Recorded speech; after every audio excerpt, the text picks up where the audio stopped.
मुग़ल बादशाह और औरंगज़ेब आलमगीर के दौर का ये वाक़या बादशाह और मजदूब के दरमियान कशमकश की एक अनोखी कहानी है, जिसमें मजदूब और बादशाह दोनों ही जीत गए।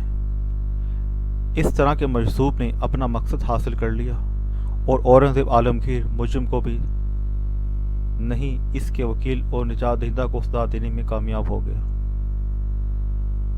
इस वाक़े से ये भी मालूम होता है कि औरंगज़ेब खुद भी इसी निज़ाम में किसी ओहदे पर फाइज था, जिस निज़ाम का ये पुरअसरार मजदूब हिस्सा था।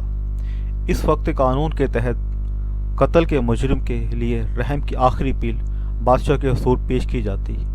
अगर बादशाह या बेल मुस्तरद कर दे तो फिर मुजरिम की सूरत बच नहीं सकता था।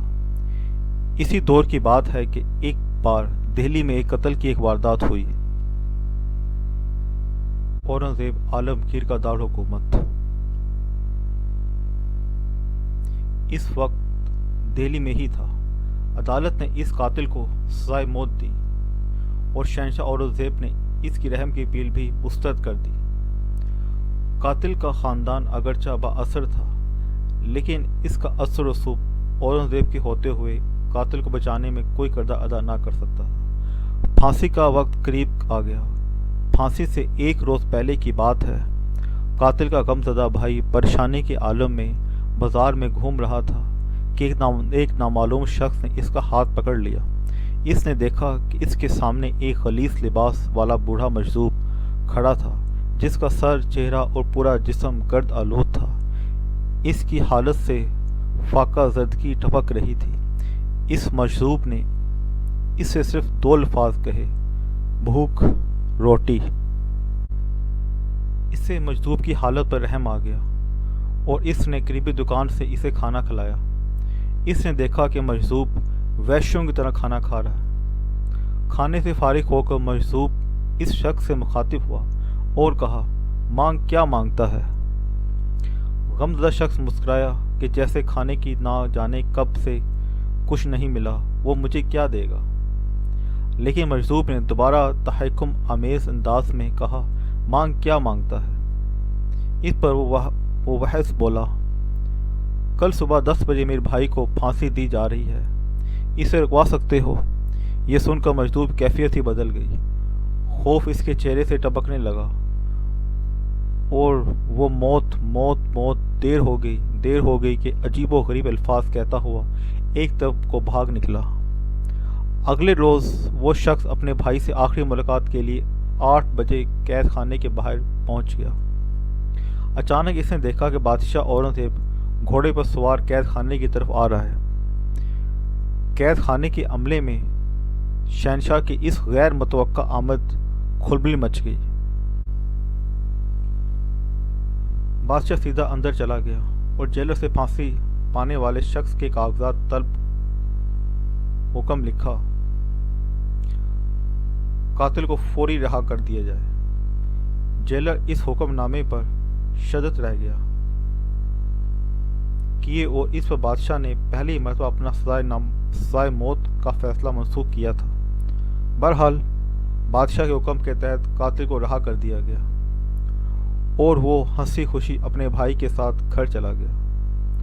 बादशाह भी वापस चला गया।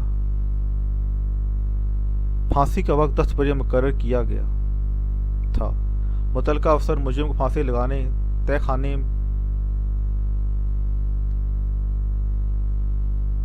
पीना तो जेलर ने इसे कातिल की रिहाई के बारे में सब कुछ बताया। हाकिम ने जेलर की इस बात पर यकीन करने से इनकार कर दिया और सीधा जेल जा पहुंचा। वहां जाकर इसे मालूम हुआ कि शहंशाह तो अभी बाहर जाने के लिए नहीं निकले। इसके होश उड़ गए। इसने फौरन शहंशाह को मुलाकात के लिए अर्जा भेजा। औरंगज़ेब ने इसे बुलाया और तफसील सुनकर सख्त मुश्किल हो गया। वो साथ ले जाकर तय खाने में जा पहुंचा।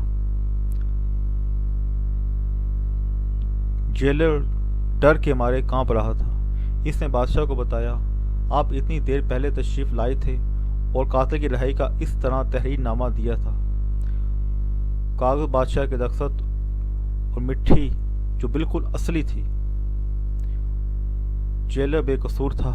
بادشاہ نے ڈاک سے صرف اتنا کہا، ہم نے قاتل کو سزا دیے بغیر چھوڑ دیا۔ کچھ دیر سوچنے کے بعد گویا بادشاہ معاملے کی تہہ تک پہنچ گیا۔ اس نے جیلر سے پوچھا، ہم قاتل کو آزاد کرنے کے بعد کس وقت واپس گئے؟ جیلر نے اس سمت کی طرف اشارہ کیا۔ بادشاہ بڑی تیزی سے گھوڑے پر اسی سمت میں روانہ ہو گیا۔ گھوڑا بہت تیزی سے دوڑ رہا تھا۔ اب وہ شہر سے باہر ویرانے میں داخل ہو چکا تھا۔ کچھ آگے جا کر اس نے دیکھا کہ ایک مجذوب دوڑتا ہوا جا رہا ہے۔ جو خوف زدہ ہے وہ بار بار پیچھے مڑ کر دیکھ رہا ہے۔ بادشاہ کے گھوڑے نے اسے جلد ہی جا لیا۔ اب وہ سر جھکائے خاموش کھڑا تھا۔ اورنگزیب نے مجذوب سے پوچھا، نظام میں خلل ڈالنے کی سزا معلوم ہے؟ مجذوب نے جواب دیا، صرف ایک لفظ کہا، موت۔ پھر ایسا کیوں کیا؟ بادشاہ نے پوچھا۔ وعدہ کر چکا تھا، مجذوب نے اس مختصر جواب دیا۔ اب اپنی گردن پیش کرو۔